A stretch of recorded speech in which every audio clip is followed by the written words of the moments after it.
Water.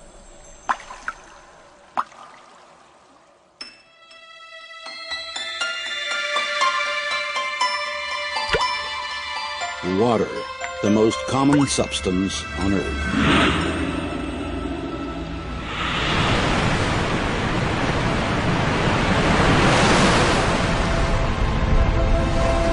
It is with us every moment of our lives. But do we know the secrets of this amazing element? Where did it come from? Who bestowed water on our planet, and why? The only such planet in the universe. Perhaps only water itself knows the answers to these questions. There is just as much water on Earth today as there was when everything began, when the world was born and acquired the shape and sensations we know so well.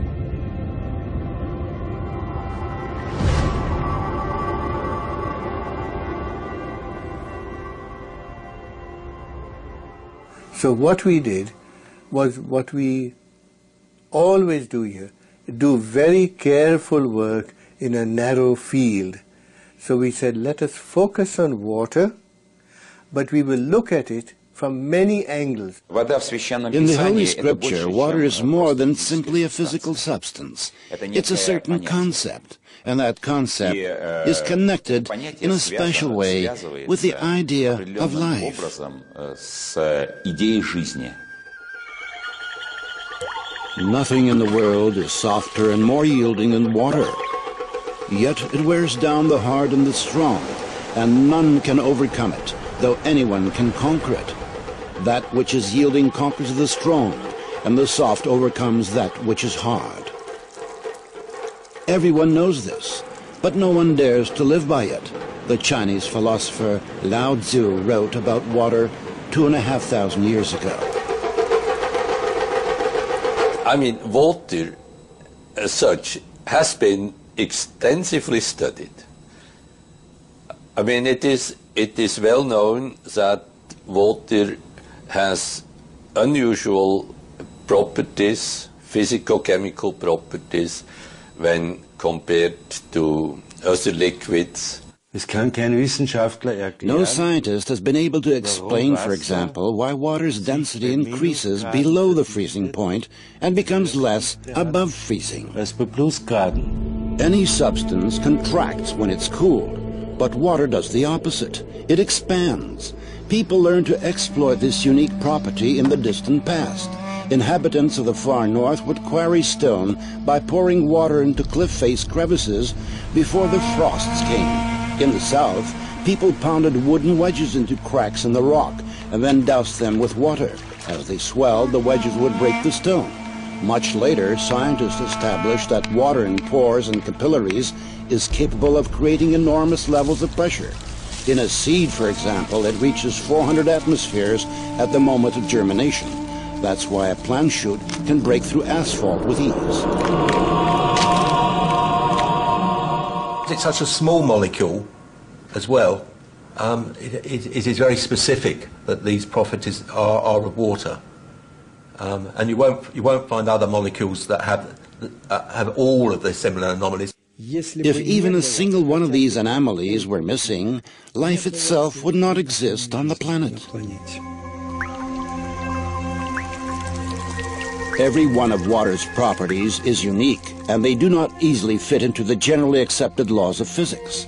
Science has not yet been able to answer the question of why water is the only substance on the planet that can exist in three states: liquid, solid, and gaseous. Why does water have the highest surface tension of all liquids? Why is it the most powerful solvent on Earth? And how, in defiance of the Earth's gravity, is water able to rise through the trunks of gigantic trees against tens of atmospheres of pressure?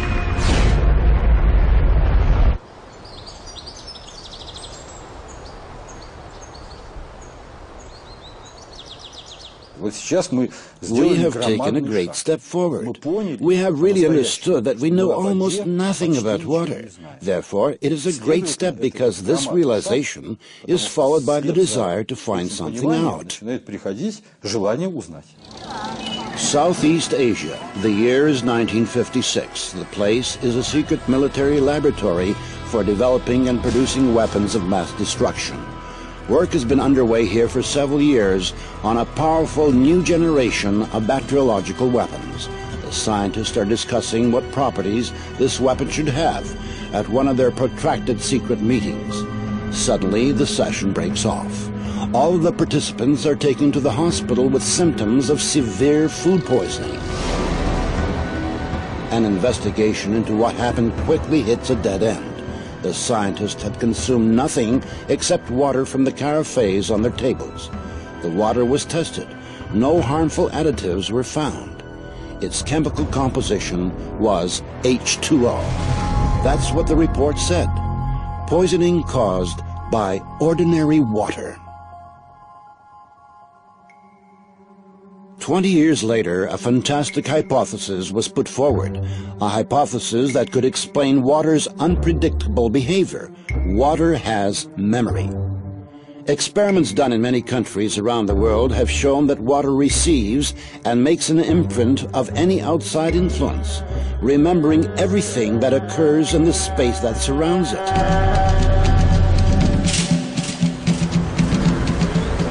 Any substance coming into contact with water leaves a trace in the water.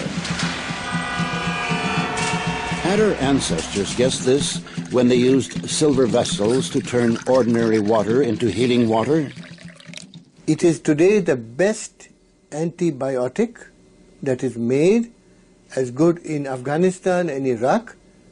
The American army uses this water, 1 atom per 100 million, to kill all the germs in a wound. So the President of the United States uses this water to keep infectious bugs from his hand. So I said, how can this water be? As it records information, water acquires new properties, yet its chemical composition remains unchanged. So their theory was the chemical composition of the water is important. Now the sensational news is that that is nonsense. The structure of water is much more important than the chemical composition. The structure of water means how its molecules are organized. We can see how water molecules join together into groups. These are called clusters. Scientists came up with the idea that these clusters work as memory cells of a certain sort, in which water records the whole history of its relationship with the world as if on magnetic tape. People don't think when you turn on the light, the water is changing. When you turn on the electric field from the power lines, the water may change. So that is the direction of research. Water, of course, remains water, but its structure, like a nervous system, reacts to any irritation. Modern instruments have made it possible to record the fact that within each of water's memory cells there are 440,000 information panels, each of which is responsible for its own type of interaction with the environment.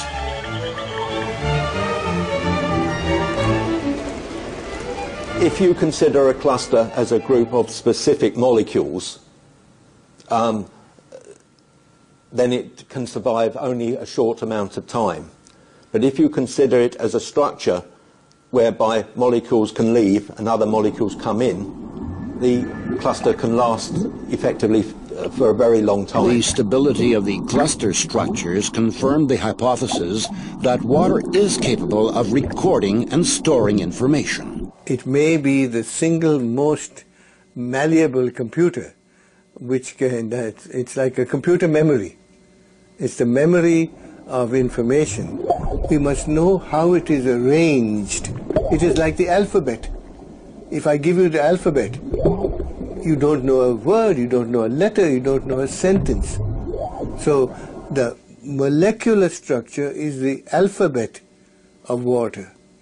And you must make a sentence out of water, and you can change a sentence.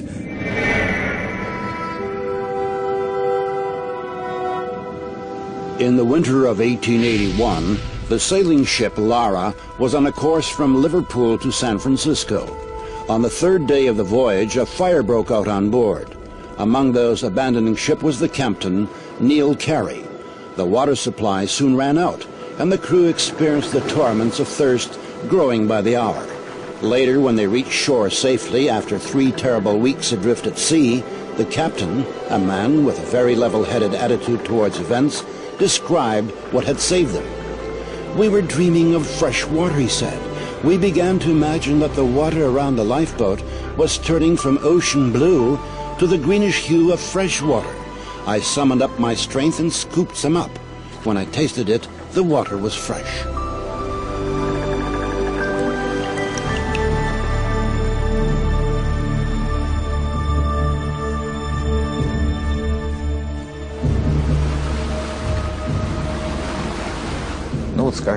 Well, take a famous event, when Jesus Christ turned water into wine.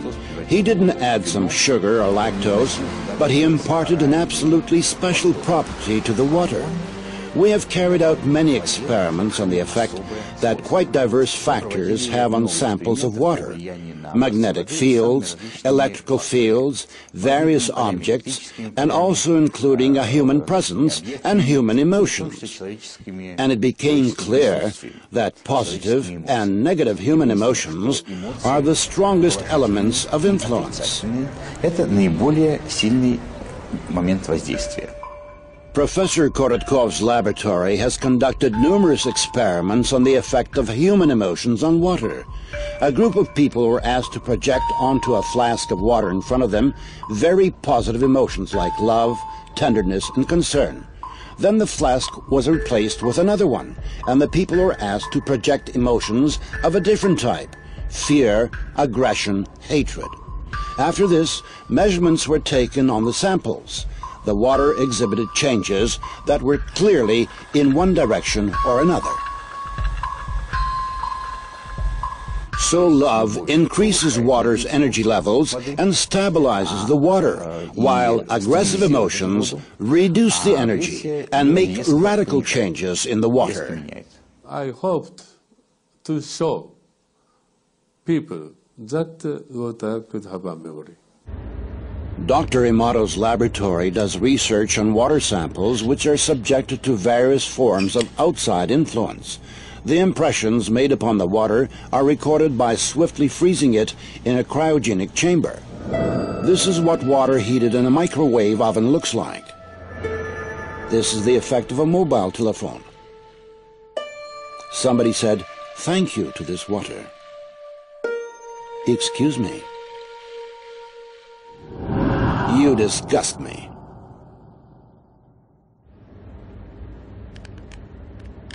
With modern technology, it's possible to structurize water artificially. When seeds were grown under laboratory conditions using this kind of water, the soy sprouts had 6 times greater photon radiation than when ordinary water was used. Using structurized water makes vegetables ripen faster and increases the amount of useful microelements and vegetable protein several-fold. If we look at the shoots, the treated ones were long, even and strong, while the untreated ones were short, thin and weak. If we look at the plants today, those from the selected seeds have all ripened, but the ones from non-selected seeds have not.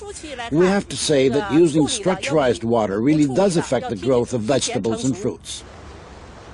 For purposes of irrigation, 20% less of this type of water is needed than when using ordinary water. No fertilizer was added to the soil or the water. The chemical composition remained the same, H2O. The only thing changed was its structure. At the present time, scientists can answer the question of how this happens, but science does not yet have an answer to the question of why. Depending on age, a human being is 70 to 90% made of water.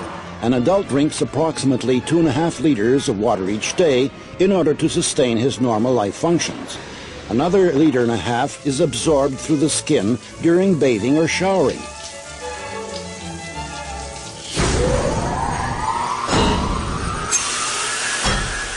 Water makes a long and difficult journey before arriving in our homes. It used to be common knowledge that settlement could only occur where there was a natural source of water. Today, whether or not there is water in a place is of no importance because we transport water for thousands of kilometers using high pressure. In nature, rivers and streams always flow along a smoothly curving course. But any water supply system has multiple right-angle turns.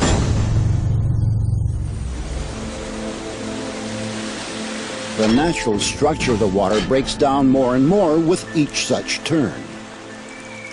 Water from a water supply system which flows into our homes through pipes has various forms, crystals of various forms, but they're all deformed. That is, it may look like this, it can look this way, or have these crystals and many other arrangements, but you won't see any symmetry or beauty. Water that flows in a floor panel heating system is devitalized and rotten. It sucks energy out of the people, plants and animals living in that house. It actually steals the energy. It is well known that the water supply in many large cities is a closed-loop system. After undergoing aggressive chemical purification and passing through powerful filters, the water in these systems is returned to our homes, still remembering the chemicals and the violence it was subjected to. Even stronger, however, is the informational pollution that water accumulates as it flows down kilometers-long pipes through thousands and thousands of houses and apartments.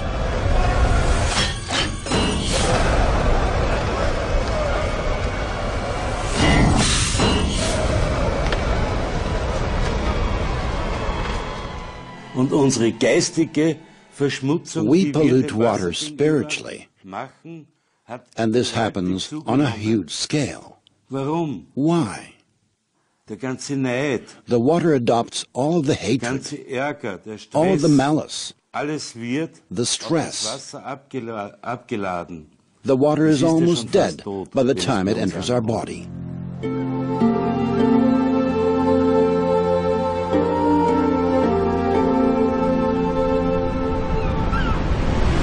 Our Earth is a gigantic container of water in which all forms of life arose. And every living thing is itself essentially a container of water. With modern technologies, we can reach far into outer space, and as we attempt to discover life on other planets, the first thing we look for is water. There is no life on Earth without water. And one of the big questions is whether or not, in case that there should be comparable life on other planets, this would also be based on the presence of water. There is strong belief that the first living organisms were in the water, and only much, much later did organisms develop that could live outside of the water. I don't think that this is at all a coincidence. It is absolutely no coincidence that the opening lines of the Bible mention water, where it talks about the creation of the world, of life, and of man. It has to do with water first and foremost. Like all sculptures that have not yet been created are present in clay, so the images of all future living organisms were present in water. Water merely brought to life a pre-existing conception. But any process requires an impulse.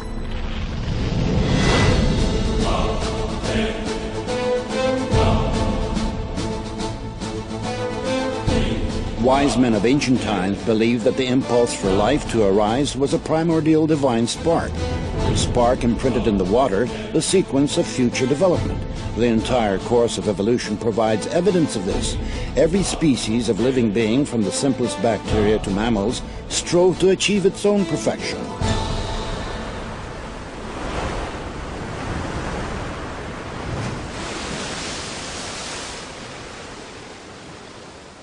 Science most likely will never find out the exact process by which Adam was created, what went with what, and in what proportions. But the Quran, for example, says that water played a part in this by the will of God. I think that scientists should look more closely at how water interacts with their molecules.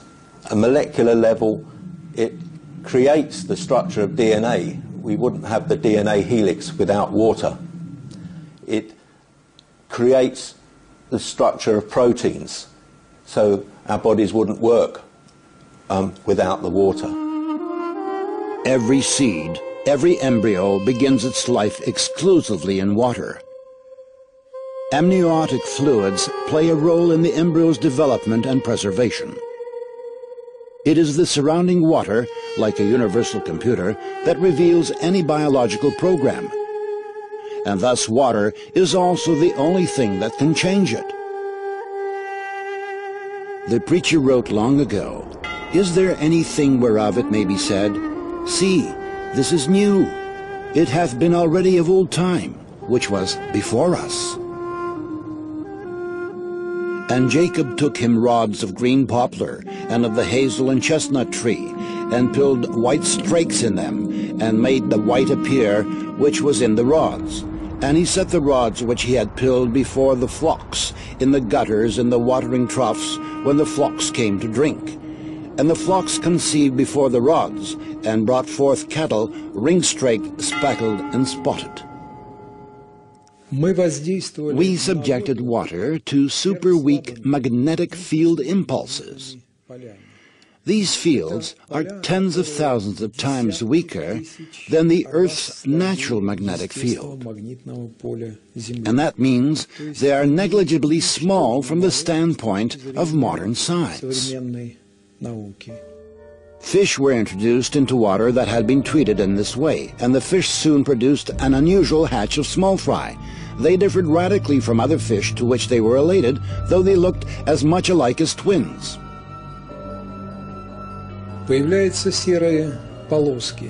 Gray stripes appear on the belly of all these males at once, along with colored spots, which had not been observed previously. These are called phenotype changes. And it is of fundamental importance that these changes appear not just in some of the treated fish, but in all of them at the same time. The experiment resulted in changes not only in the outward appearance of the fish, but also in their behavior. They began to react to outside stimuli in the same way. It was as if the whole school had acquired a collective mind. A whole important area of problems came up, which had not yet been studied whatsoever. Therefore, it was decided that it would suffice to establish even just the fact that behavior could change the form of animals using only water, which fact, in and of itself, is very significant. If water has such a strong effect, that is, we shouldn't make it public without thoroughly studying this.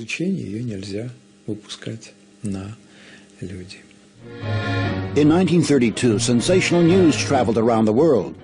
The American physicists Harold Urey and Albert Osborn had discovered that in addition to ordinary water, heavy water also exists in nature, deuterium-2O. The splitting of deuterium was the basis for the creation of the most destructive bomb, the hydrogen bomb.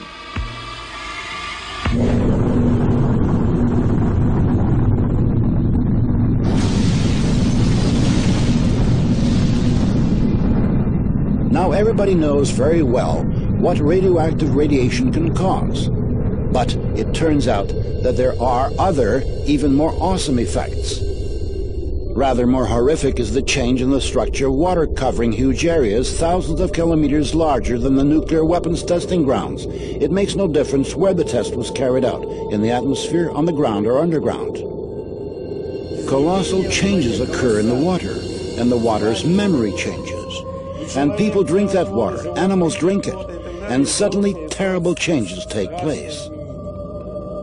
When the explosion occurs, waves are formed which die out fairly quickly in the ground, but the water may continue to fluctuate for another 30 days. Swinging like a pendulum, the waves create a new and pathological ordering in the water. It has been noted that the number of suicides rises abruptly after such tests. By a factor of 2, 2.5, and 3. Medical experts had absolutely no explanation for this. But we could understand it. We showed the brain is made of water, about 85%. So these changes take place in the brain, and a conflict between the water structures arises. The bioplasm of the brain is disrupted, and the result is that the person is deprived even of such an extremely important incentive as the drive to live. In ancient legends, the hero would always be sent to fetch dead water in a place from which there is no return.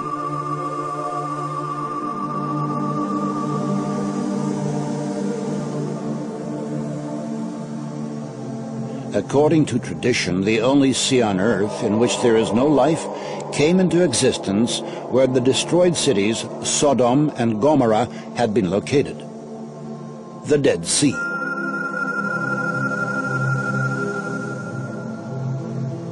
There really is no such thing as dead water. Water gives life. It may be used more correctly or less correctly, but it is always positive.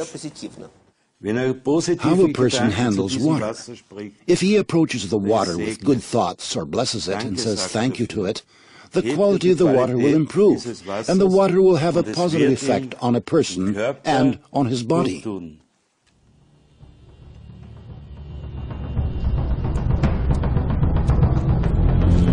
According to the chronicles, in 1472, Abbot Karl Gastinsis was arrested on the basis of a false denunciation and interrogated in connection with having caused a certain prominent lady to fall ill. While he was being held in a dungeon, the abbot was given only a crust of stale bread every day, along with a dipper of rotten, stinking water. After 40 days, the prison warden noticed that Father Karl not only had not gone into decline, but he even seemed to have gained health and strength, which only served to convince the inquisitors that the abbot had connection with dark forces. Later, Karl Gastinsis confessed under brutal torture that he had recited a prayer over the rotten water he has given, thanking the Lord for bestowing these trials upon him. After that, the water tasted bland and turned fresh and clear. We have 2 containers of emulsified crude oil, which is a byproduct of oil production, a stable combination of water and oil, which remain bound in this state for years. The test sample is irradiated. The element will treat 1 container for 7 days, making the water molecules lessen their contact with the oil molecules. After 4 days, we compare the test sample and the control. The water has separated from the oil. At the boundary between the water and the oil phases, there are crater-like formations. This means that the separation process is continuing. The fields we use to influence the water are comparable in intensity with the electromagnetic field of the human heart. On the 7th day of treatment, the experiment is over. The water has completely separated from the oil.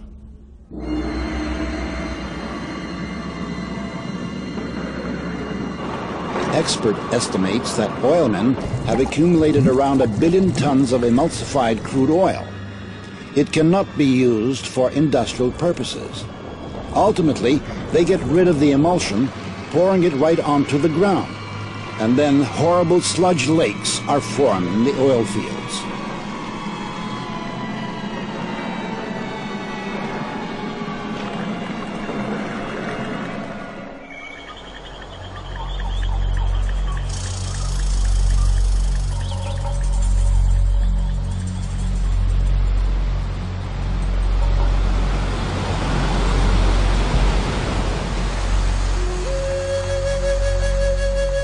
In the language of the Pãmânt Indian tribe in Venezuela, Roraima is translated as the mother of all waters.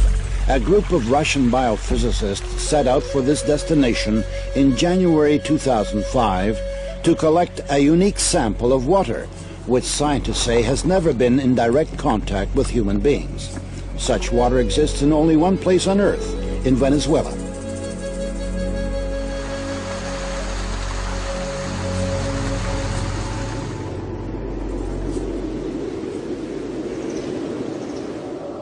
According to one hypothesis, a continent called Gondwana existed in the southern hemisphere during the Paleozoic era. Powerful tectonic processes occurring in the Earth's crust 3.5 million years ago split it into several parts.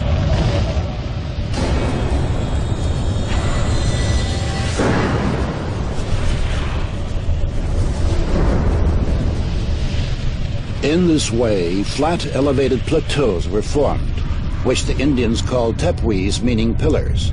Roraima is the largest of them. It's a really remote place, very hard to get to. 3 days of travel through the savannah, and then the jungles. Then you climb an 800-meter wall. It takes a certain amount of enthusiasm. Therefore, we can say that the water we have there is in a unique virgin state.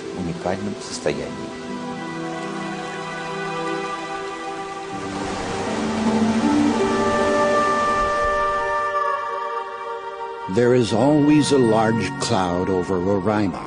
As evening approaches, a light haze appears. When the moon comes out from behind the mountain, the mist begins to glow with an even blue light. And in that light is visible how fine droplets of moisture are hanging in the still air. The slightest breath of a breeze, and this watery dust forms into drops. This is the origin of the rain, which rushes down in countless waterfalls.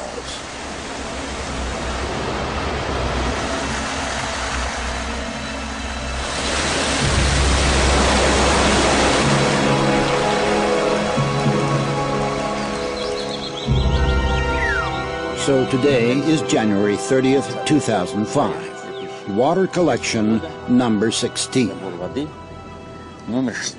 Then we shall pack it all up in foil. And in this form, this water will hold its energy for several days, with the air of these places. Then we'll arrive in St. Petersburg, and we'll calmly carry out at our laboratory analysis several thousand kilometers away, and only then will we be able to draw any conclusions. Professor Korotkov's laboratory has developed an instrument that can determine the energetics of water. It works on the basis of the Kirlian effect. Everything that enters a strong electromagnetic field begins to emit light.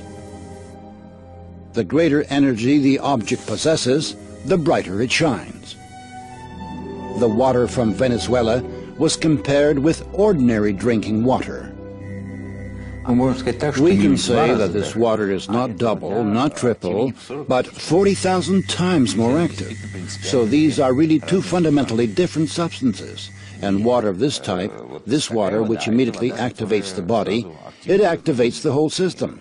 That's why there, when we were in those places, where the Indians, despite the deprivation in which they live very long lives and are pretty happy. And they absolutely do not want civilization to come to them. Чтобы к ним приходила цивилизация.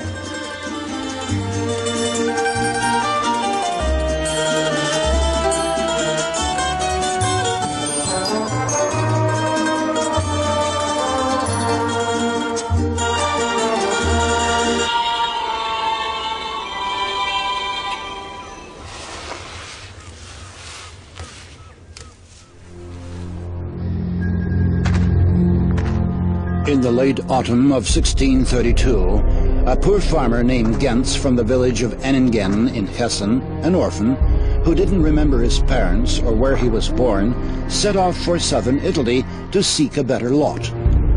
His route ran through the city of Waldshut am Rhein, in the eparchy of Constance. Suddenly Gentz was literally stabbed by the feeling that these places were very directly related to him. It was as if the shepherd's legs led him where he should go, which was into a grove. Entering it, Gentz looked around. Not far away, a spring was coming right out of the ground. The young man approached it, bent down, and drank the water.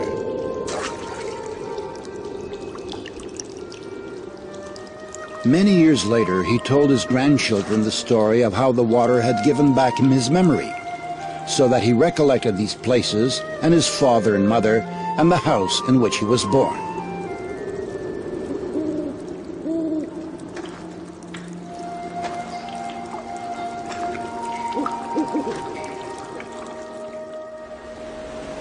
Modern science maintains that the water structure of each person's body is identical to the structure of the water in the place where he was born. Therefore, our internal connection to our place of birth is preserved throughout our life. And that means that the concept of homeland has not only a lofty poetical meaning, but also a quite specific physical content.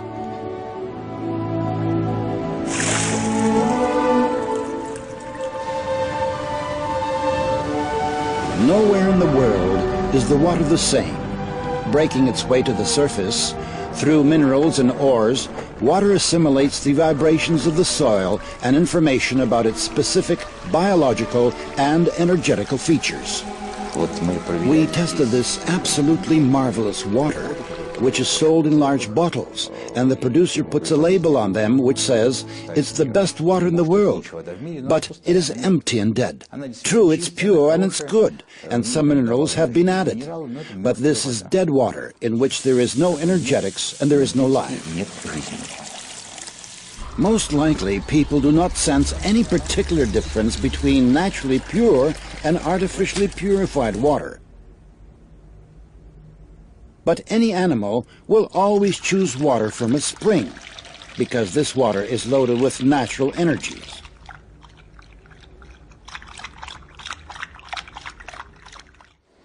Not long ago, yet another unique property of natural water was discovered. It turns out that such water is flammable. The burning of natural water, the water itself burns, and the reason it burns is precisely that it is structurized in a special way. Natural water is. Burning, in rigorous scientific terms, is a process of oxidation in which heat and light are given off. In the case of water, it burns at the temperature of the environment, and the light emitted can be recorded using super-sensitive instruments. In burning, you have oxygen being continuously activated and some organic matter is continuously burning. So the burning of water is a process that's a little bit more extended in time, because if it were a process like that, then it would already have all been burned up. On June 3, 1940, a note was tossed into the Soviet embassy in Germany. Its author requested to be contacted immediately. "If this does not happen, my work with Heydrich will go to waste," wrote an agent, Willy Lechman, codename Breitenbach. He hastened to report on secret testing facilities and work being done on making synthetic gasoline from brown coal using water. Back in 1913, Kaiser Wilhelm had ordered Franz Fischer, a leading chemist, to make sure Germany had liquid fuel supplies. Not having its own oil could put Germany in a weak position in the impending war. By 1941, German scientists had succeeded in obtaining fuel by hydrogenating coal. This fuel, however, was 10 to 12 times more expensive than natural fuel refined from oil, and it was of such poor quality that it badly damaged the military vehicles in which it was used. After the war, these efforts to produce fuel using water were abandoned as futile.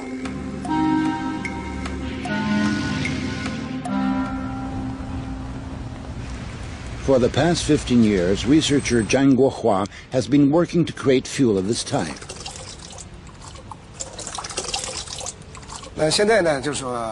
Now we shall demonstrate for everyone the process of preparing emulsified diesel fuel and show its two aspects. One aspect is increased energy, and the other is the reduction of exhaust gases.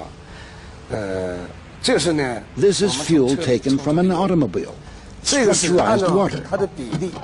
If we take the proportions, it is 79% diesel fuel, 20% water, and 1% emulsifying agent. What was added here is water.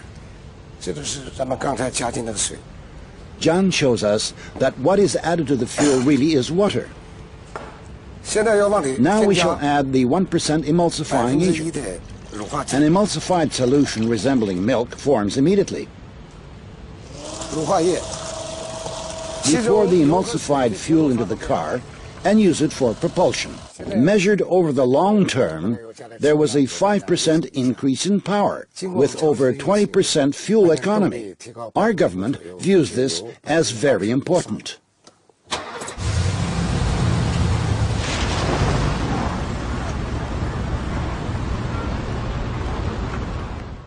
I think that not even all chemists remember this aspect. If you take gasoline and completely dry it out, it always contains some quantity of water. And if you give it a special treatment to remove all the water from the gasoline will not burn. This was known already in the 19th century.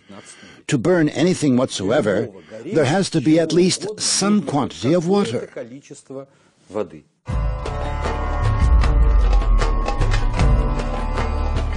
There is a legend among the Persian Sufis. Once upon a time, a wise man said that the day would come when all the water in the world, except for what had been specially collected, would disappear, and then different water would replace it. But anyone who drank the new water would lose his mind. Only one man took the prophecy seriously and began to store up water. But the day that had been predicted did not come, and every body of water emptied out. The man who had listened to the wise man drank water from his supply. And then the bodies of water and wells filled up with water again. People thirstily drank this water, and every one of them went crazy. But the man who had listened to the wise man continued to drink water only from his own supply, and kept his sanity. And he was the only sane person left among the madmen, and therefore he was called crazy. And then he poured his reserves of real water, the old water, onto the ground. And he drank the new water and lost his mind. And the madman decided that he had become sane.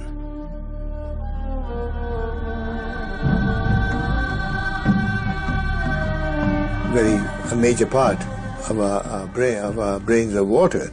So the water and the easy movement of the water molecules and so on will leave part of that imprint. So yes, to some extent, the water is implicated in the patterning of the information in the brain. Now when you look at organs, say the heart or the lung or muscles or the brain, then all that you can see in a simple NMR experiment is the water in these organs. The water, your head is full of water. There is nothing else but water, almost. That means there is a human being here, there is a water. And this water, if this water has many kind of information, so if that water is injected to his human body, this information will be converted to this human being, and that may change the character of human being. Let us see how this type of water affects human blood. The doctor is drawing blood from a patient's finger. Using a special microscope, we shall be able to see the condition of her body from this drop. These are red blood cells, and they've lost their electrical charge, so they're all stuck together in a formation called a rouleau. Here's a huge symplast. Symplasts are associated with heart disease and arthritis and lung disease and many other conditions that could be coming in the future. The doctor asks the patient to drink a small amount of structurized water. After 12 minutes, the doctor again draws blood from the patient and studies it. So you can see that the cells then become buoyant, they become slippery, and they have their electrical charge, so they repel each other.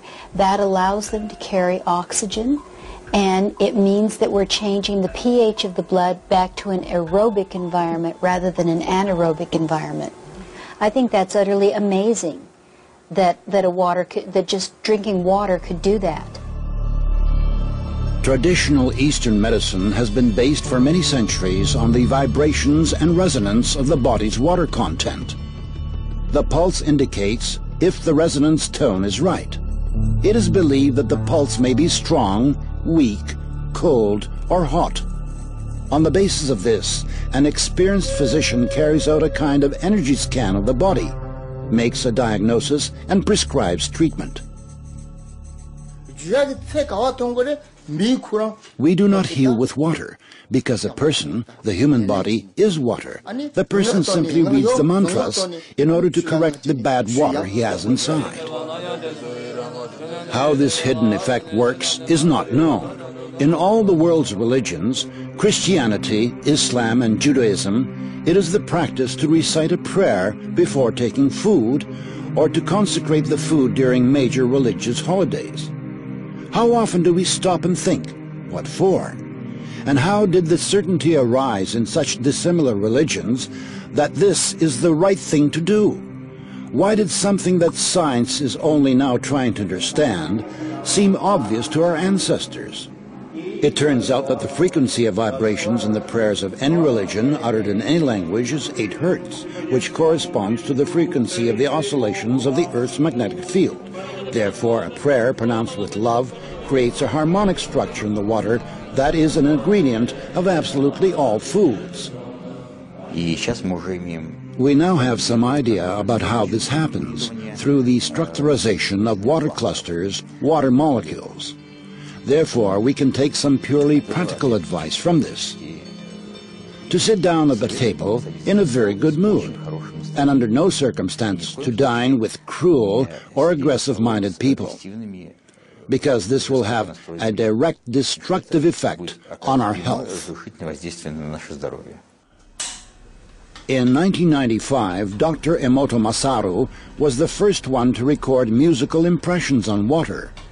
In Dr. Emoto Masaru's laboratory, they allowed water to listen to music, after which they flash froze the water, and then, under the microscope, they could clearly see the crystals that the water had formed. Here is what the music of Bach looks like.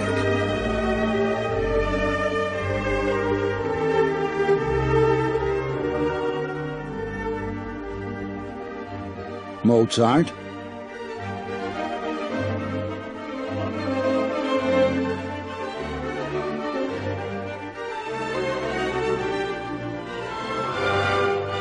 Beethoven,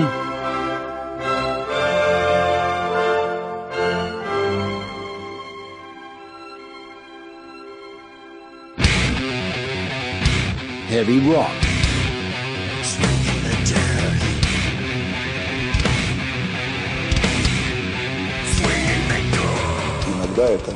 sometimes it's just certain eruptions, emotional ones, which cause such absolutely negative results. I can't recall a case in which such a negative spewing out of emotions as this happened at a classical music concert. Experiments show that aggression causes a sharp change in water's memory. Such water can provoke an aggressive state in hitherto calm people.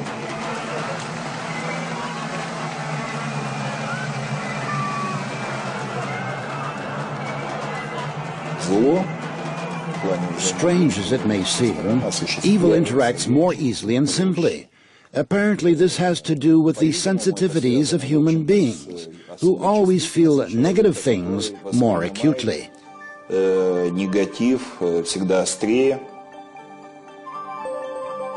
Dr. Emoto has conducted another interesting experiment. He placed rice into 3 glass beakers and covered it with water. And then every day for a month, he said, "Thank you," to one beaker, "You're an idiot," to the second, and the third one he completely ignored.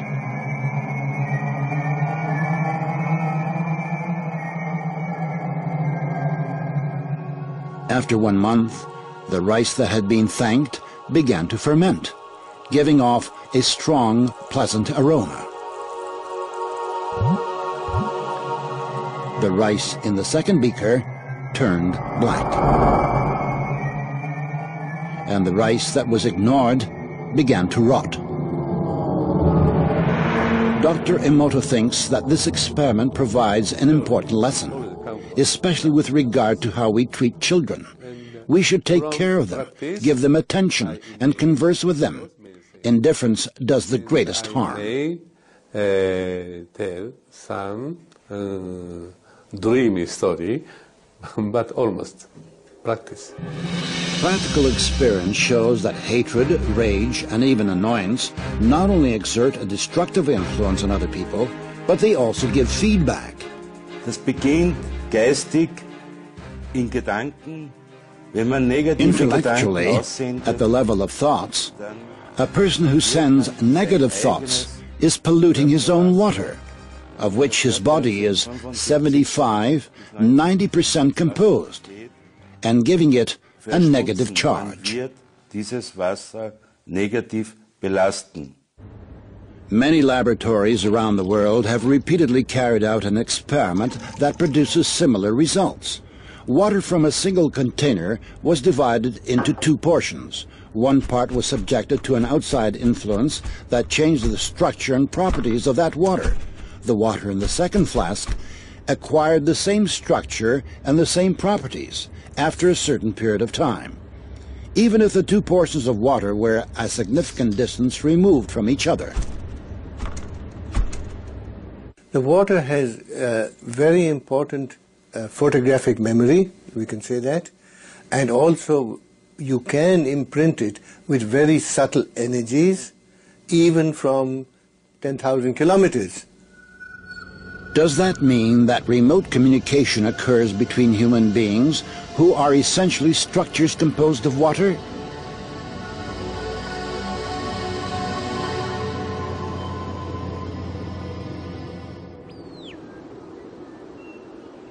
In February 2005, Professor Vyacheslav Zvornikov and a group of his colleagues conducted an experiment to confirm or disconfirm the hypothesis that remote communication between people is possible.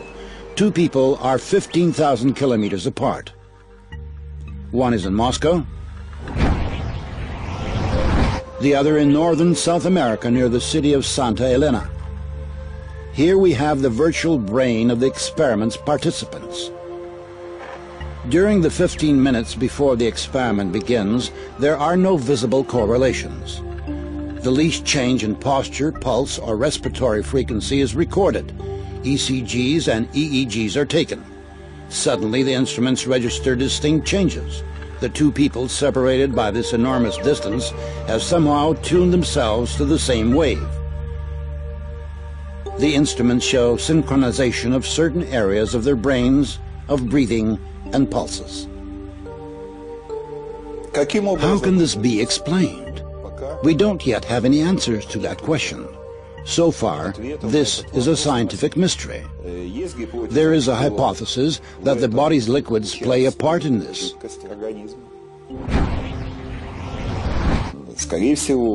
Most likely, and we do have a good deal to confirm this, liquids within the body also carry out a sort of information transmission function. So therefore our actions every day is very important. And our actions are related to nature, to the whole cosmos. So what one does doesn't just affect themselves, it affects other people and it affects the whole universe. Мы изучали воду в период затмения солнца. We studied water during solar eclipses and when comet Schumacher-Levy was passing in those periods of time. And it turned out that a tissue culture in water, when a solar eclipse is in the offing, a week ahead of time before the eclipse, when everything is still far ahead, it already begins to fade.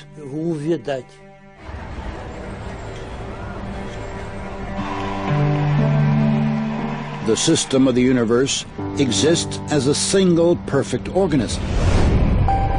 All of its parts, including us and our Earth, are inseparably bound together by huge streams of information. And on our planet, water plays the key role in how the information is exchanged. In effect, it is the medium through which all nature is governed.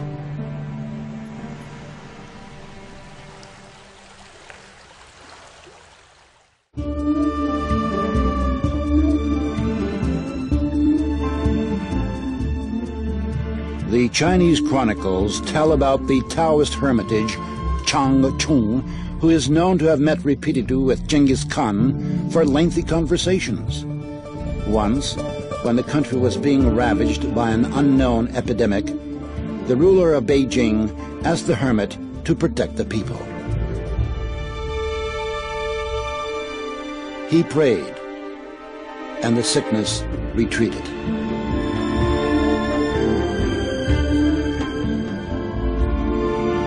In reply to numerous expressions of gratitude, the hermit said, "Prayer is not a thing. All it requires is faith." Exactly. Exactly. Many people think that thought or intention, the word we use is intention, can be imprinted on the water. That is a possibility. Like prayer, if you go to Lourdes, is it prayer that is imprinted on the water? The Holy Scripture contains these marvelous words. "Nothing shall be impossible to him who believes. If ye have faith as a grain of mustard seed, ye shall say unto this mountain, Remove hence to yonder place, and it shall remove." Here the mountain is just a metaphor, of course, but it helps us to understand the power of faith. All of mankind's sacred books contain stories about people who were able to create miracles because of their profound spiritual knowledge. Legend tells us that the sea parted before Moses because of his unflinching faith that the Lord would not abandon his people.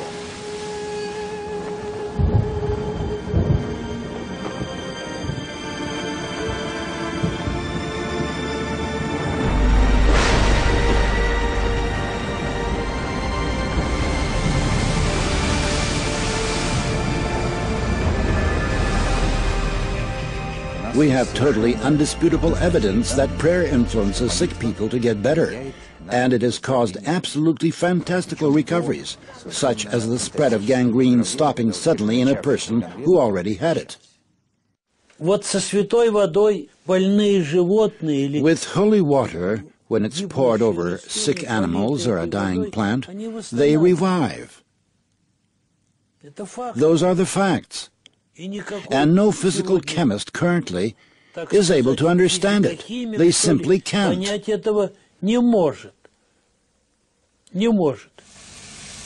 January the 18th. It is the eve of the Orthodox feast of the Epiphany. 2 flasks are filled with ordinary tap water. Early in the morning, one of them is set inside the church, near the vessel over which the sacrament of sanctification is to be performed. Every year on January 19th, the faithful and even non-believers hurry into churches to pick up some of the baptismal water. It is believed to possess extraordinary properties. In order to confirm or refute this, the 2 flasks were taken to the laboratory for study immediately after the service. Here the water was frozen in a cryogenic chamber and photographed under the microscope.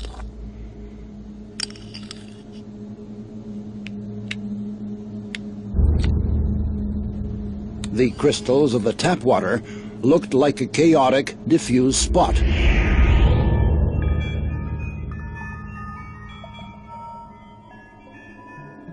While the water that had been in the church had the rectilinear, symmetrical form of a 6-pointed star.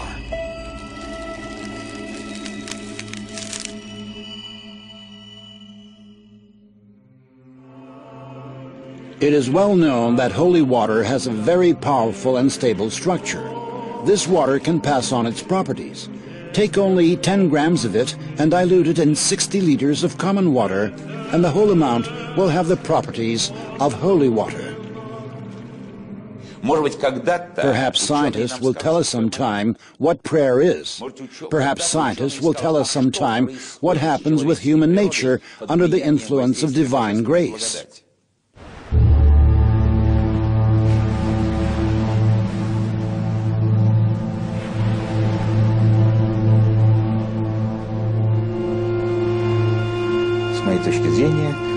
In my view, what Jesus did represented an informational influence in the water. He acted with his spirituality. He acted through higher spiritual powers. And it is now quite reasonable to imagine changing water in such a way that it would become fairly firm.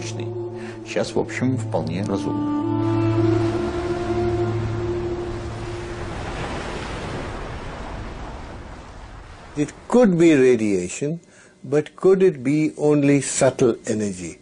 And we are very interested in how subtle energy can be detected by a material.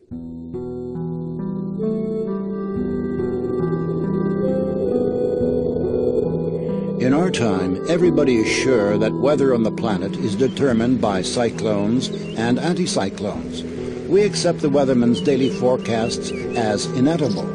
Actually, we are waiting for water to make its appearance. Evaporating and turning into whimsical clouds and towering thunderheads, it creates the architectonics of the sky.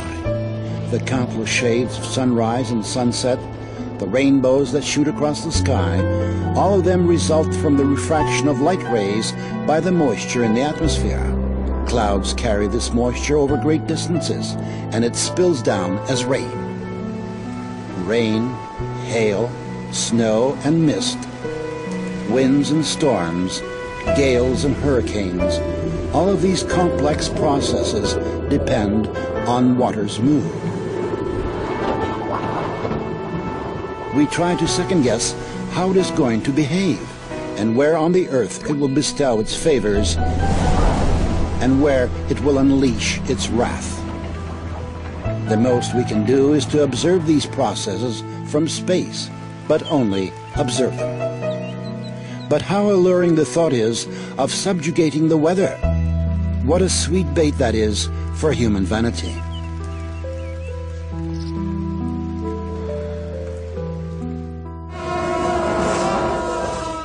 Many peoples have preserved the practice of influencing weather and atmospheric phenomena. These rituals are carefully passed down, unchanged from generation to generation. If my tributes have been convincing enough, if I have chosen the right time and the right place, and have recited the mantras correctly, and from a pure heart, then the Lord of the water gives us water.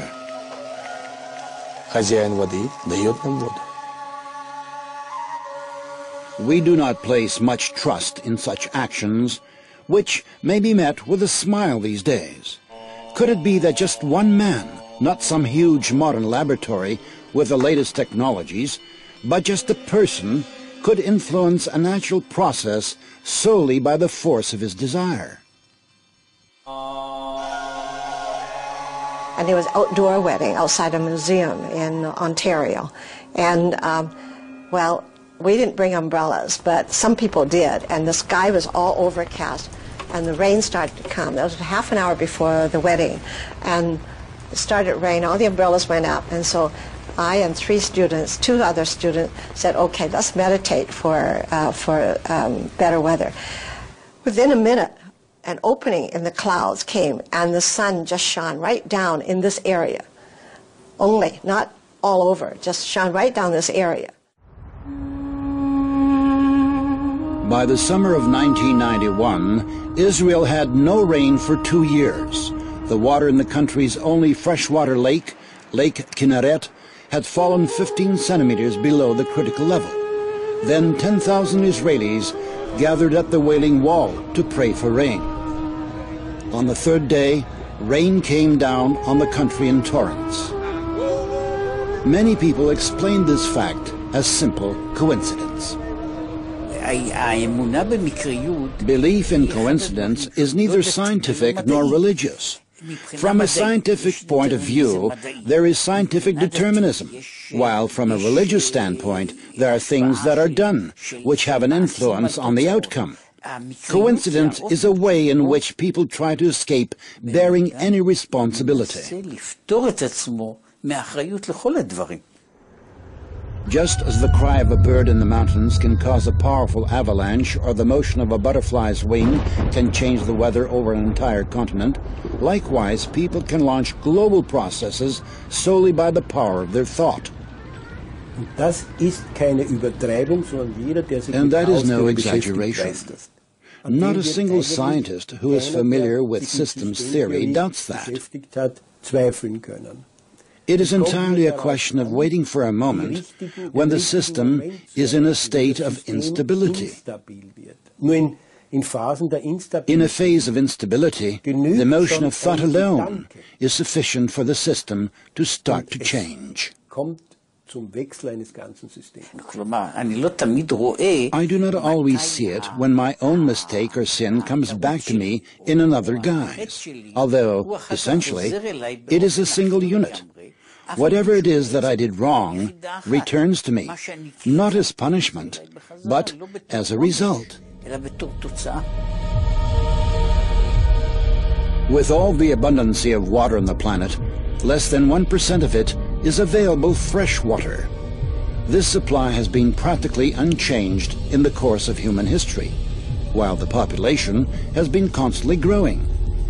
The world has never seen that many people as there is on the planet today, 6.5 billion. But even now, there would have been enough fresh water for everybody if it were not for the severe attack of the human civilization.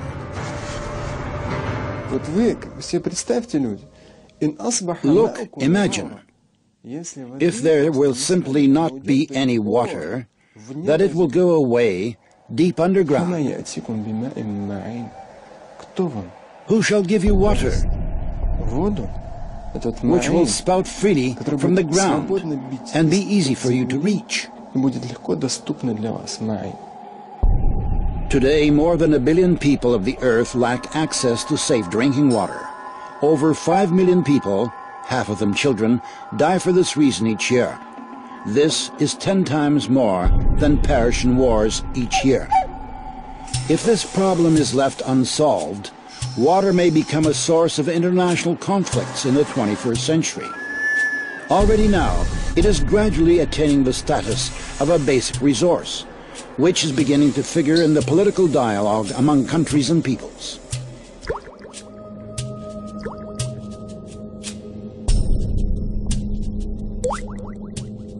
See, we talk a lot about an upcoming oil crisis because we will run out of oil. But I think it is even more important that we worry about the water, that we don't run into a water crisis. According to UN data, around 10 million tons of oil annually pours into the world ocean. Along the U.S. Atlantic coast are buried 90,000 containers of radioactive waste with 100 kilocuries of activity, while the European part has 500 kilocuries. Countries with sea access dump industrial, construction, and radioactive waste into the ocean. As it is dumped and descends through a column of water, some of the polluting substances dissolve and change not only the quality of the water, but also its memory. The ocean is also still capable of erasing these memories because of its salinity, but nonetheless, the dilution effect is there. It also needs to be discussed and studied, because at very great levels of dilution, sometimes the memory begins to have even a stronger influence than at slight, so to speak, levels of dilution with high concentrations. We have to pay attention to this. This is a very difficult period of our planetary existence. Today, we've already plowed up all the lands possible, and we've lost 33% of our green covering and half the plankton in the ocean. So the problem might seem to be far off. But there is water everywhere.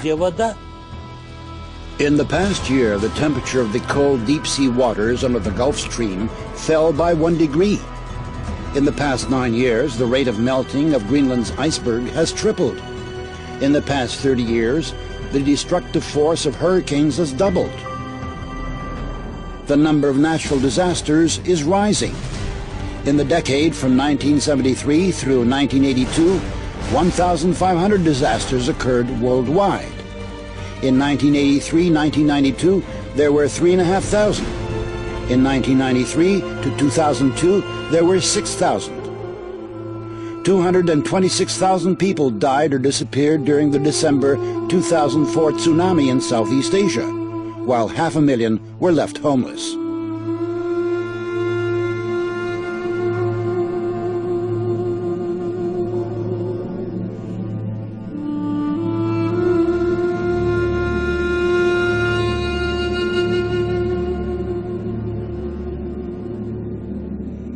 The October 2005 flood in Europe left 200,000 people homeless.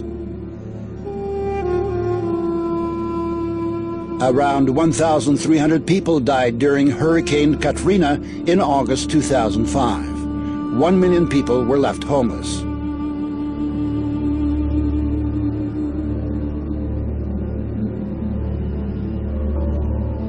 Almost 4 million people have died in natural disasters during the past 30 years, while 4.5 billion people were affected.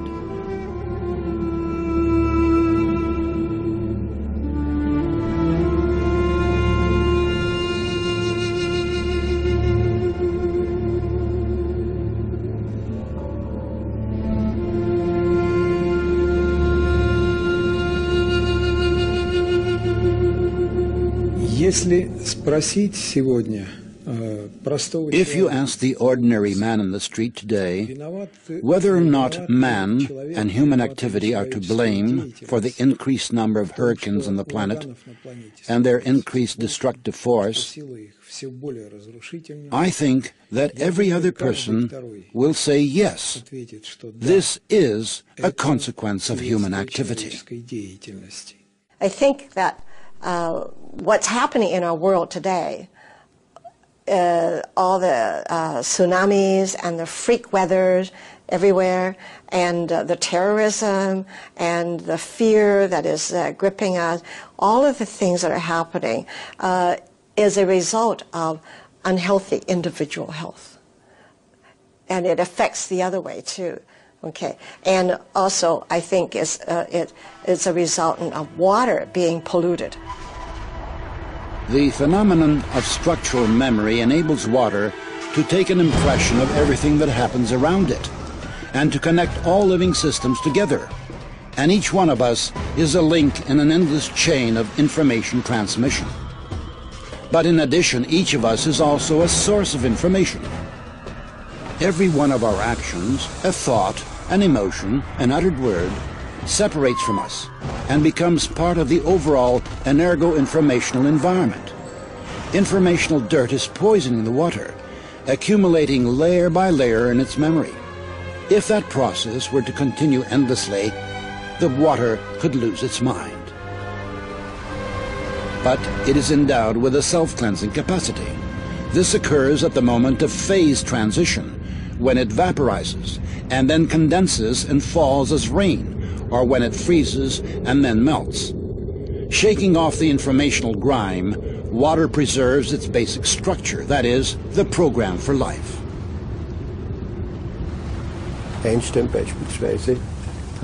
Einstein, for example, once said, "I would like to know what he is thinking," meaning God.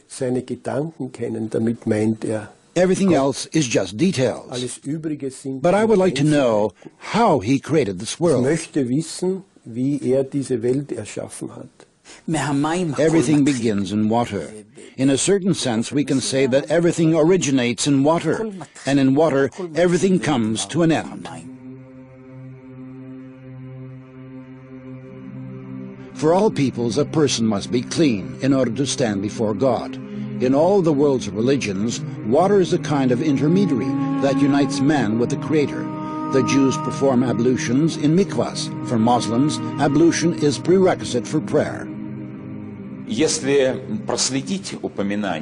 we trace the references to water in the Holy Scripture, they are often associated with the idea of purification. This is most vivid, of course, in the narrative of the baptism of the Israelites in the River Jordan in the time of the prophet John.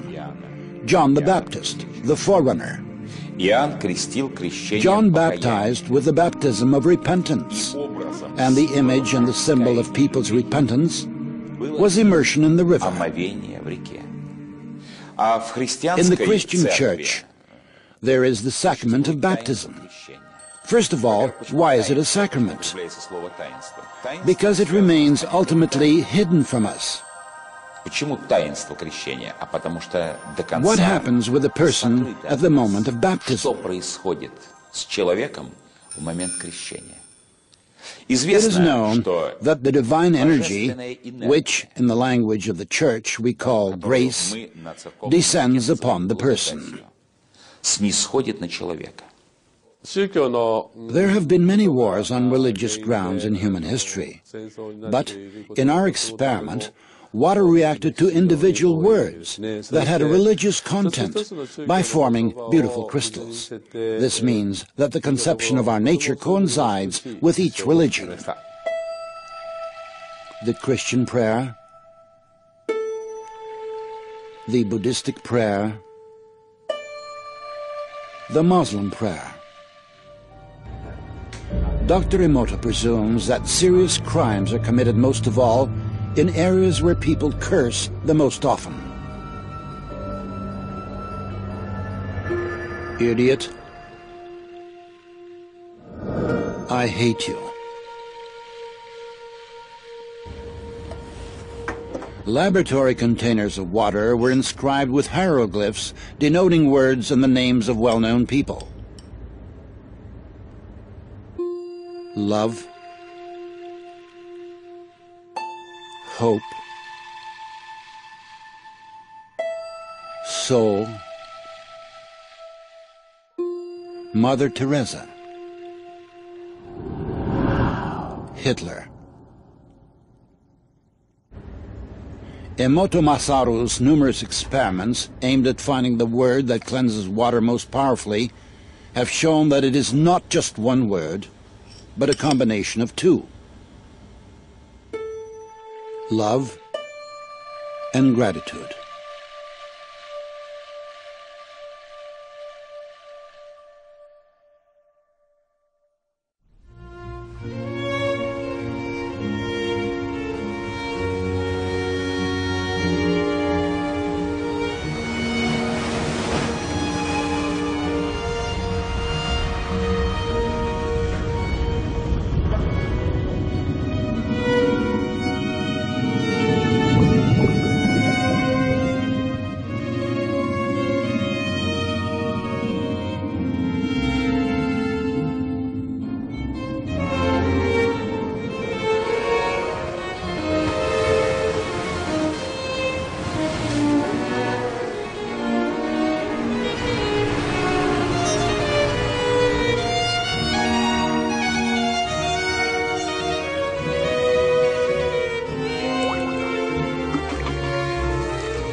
The universe was created by the Absolute, by the source that produced all the existing and all its material manifestations.